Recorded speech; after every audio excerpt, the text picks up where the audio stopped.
Everyone அனைவருக்கும் வணக்கம். இந்த வீடியோவில் பார்த்தீங்கன்னா TNPSC previous year question with answers, அதாவது குரூப் 2 2A முடிஞ்சிருக்கும் இல்லைங்களா, அந்த கொஷின் பேப்பரில் இருக்கிற ஃபஸ்ட்டு 25 தமிழ் கொஷின்ஸ் எடுத்துகிட்டு வந்திருக்கேன். ஸோ டோட்டலி நமக்கு தமிழில் 100 கொஷின்ஸ் இருக்கும். நம்ம 4 பார்ட்டாக என்ன பண்ண போகிறோம் பார்த்தீங்கன்னா 25 கவர் பண்ணி ரிவைஸ் பண்ண போகிறோம். ஸோ ஏன்னா 25 படிக்கும்போது நமக்கு ரொம்ப ஈஸியாக இருக்கும் இல்லையா, அதனால் ஃபைன். ஃபர்ஸ்ட் கொஷின் பார்த்தீங்கன்னா எவ்வகை வாக்கியம்னு கேட்டிருக்காங்க. அதாவது நிழல் போல தொடர்ந்தான் அப்படிங்கிறது எந்த வாக்கியம் அப்படின்னு கேட்டால் உருவுவமை வாக்கியம்.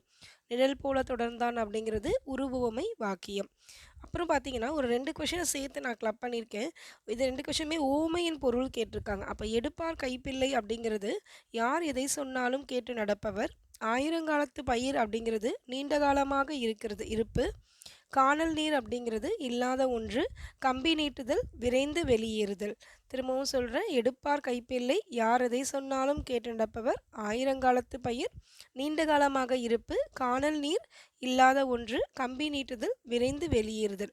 தேர்ட் கொஷின் பார்த்தீங்கன்னா இதையும் எவ்வகை வாக்கியம் கேட்டிருக்காங்க. அப்துல் நேற்று வருவித்தான் அப்படிங்கிறது பிறவினை.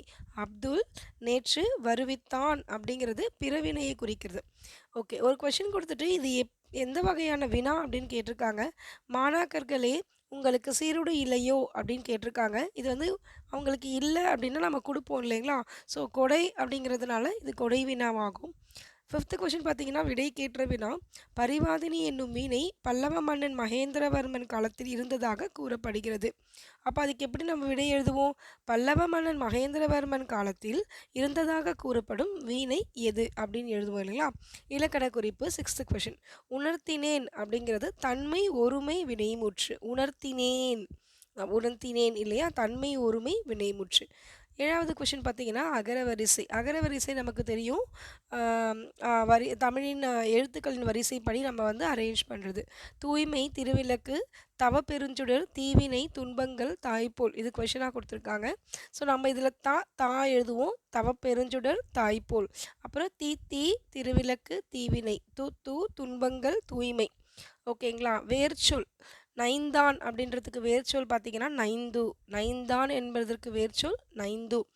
படி என்பதற்கு தன்மை ஒருமை எதிர்காலம் காட்டும் வினைமுற்று அப்படிங்கிறது படிப்பேன். தன்மை ஒருமை எதிர்காலம் காட்டும் வினைமுற்று படிக்கு படிப்பேன். ஓரெழுத்து ஒரு மொழி பார்த்தீங்கன்னா மீ வான். மீனுக்கு வால் இருக்கா, அப்போ மீ வான் ஞாபகம் வச்சுக்கோங்க. பை மை, அப்போ பைனா இளமை. பை மை பை இளமை. மே அன்பு. அன்பு எங்கள் மேலே அன்பு செலுத்துன்னு சொல்லுவாங்க. மேலே அன்பு செலுத்து, அப்போ எங்கள் மேல், அப்போ மேக்கு மே அன்பு ஞாபகம் வச்சுக்கோங்க. வைப்புல், இது நமக்கு எல்லாருக்குமே காமனாக தெரியும். வைப்புல் சின்ன வயசுல படிச்சிருப்போம். வைப்புல். தூ உன். தூ உன் குழந்தைங்கள சொல்லல, சாப்பிட்டு துப்பாத, உன்னுட்டு துப்பாதன்னு சொல்லுவாங்க. அப்போ தூ உன். தூ உன் ஞாபகம் வச்சுக்கோங்க. ஆங்கில சொல்லுக்கு இணையான தமிழ் சொல் பார்த்தீங்கன்னா ரெனெசன்ஸ் மறுமலர்ச்சி. ரெனெசன்ஸ் மறுமலர்ச்சி. சொற்பொருள் பார்த்தீங்கன்னா பன்னகம் பாம்பு. பன்னகம் பாம்பு. நகம் மலை. நகம் மலை. கெந்தம் பற்கள். கெந்தம் பற்கள். அப்புறம் 13th பொறுத்துக்க பார்த்தீங்கன்னா முல்லைப்பாட்டுக்கு இன்னொரு பேர் நெஞ்சாற்றுப்படை. முல்லைப்பாட்டு நெஞ்சாற்றுப்படை. பட்டினப்பாலை வஞ்சி நெடும் பாட்டு. பட்டினப்பாலை வஞ்சி நெடும் பாட்டு. நாலடியார் வேளாண் வேதம், இது ரொம்ப இம்பார்ட்டண்ட்.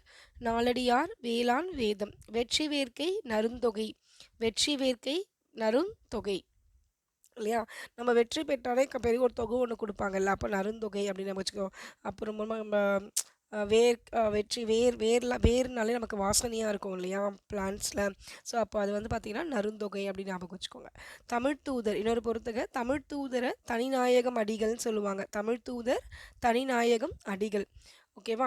பாலராவாயன் திருஞான சம்பந்தர். பாலராவாயன் திருஞான சம்பந்தர். பன்மொழி புலவர் அப்பாதுரையார். பன்மொழி புலவர் அப்பாதுரையார். சொல்லின் செல்வர் சேதுப்பிள்ளை ராப்பி.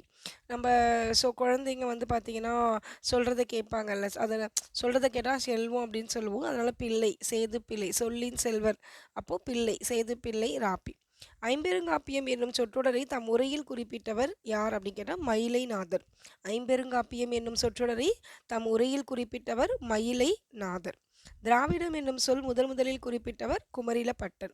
திராவிடம் என்னும் சொல் முதலில் குறிப்பிட்டவர் குமரிலப்பட்டர். நாயக்கர் கலை சிற்பக்கலைக்கு எடுத்துக்காட்டான ஒரு கோவில் பார்த்தீங்கன்னா ராமேஸ்வரம் பெருங்கோயில். நாயக்கர் கலை சிற்பக்கலைக்கு எடுத்துக்காட்டு ராமேஸ்வரம் பெருங்கோயில். தேவதுந்துபி ஆட்டத்திற்கு இசைக்கருவி தேவராட்டம். தேவதுந்துபி தேவராட்டம். புனலிடை மூழ்கி பொழிலிடை உலவி பொன்னின் நிறையும் துகிலும் பூண்டு கனிமொழி பேசி நீ களித்திருக்கும் காட்சியினை கண்டு மகிழ்வு பெரும் நிலையிலே இருந்தேன் அப்படின்னு ஒரு தம்பிக்கு கடிதம் எழுதுறாரு. அவர் யாருன்னு பார்த்தீங்கன்னா பேரறிஞர் அண்ணா. அண்ணா தம்பிக்கு கடிதம் எழுதுறாரு. இப்படி ஞாபகம் வச்சுக்கலாம்.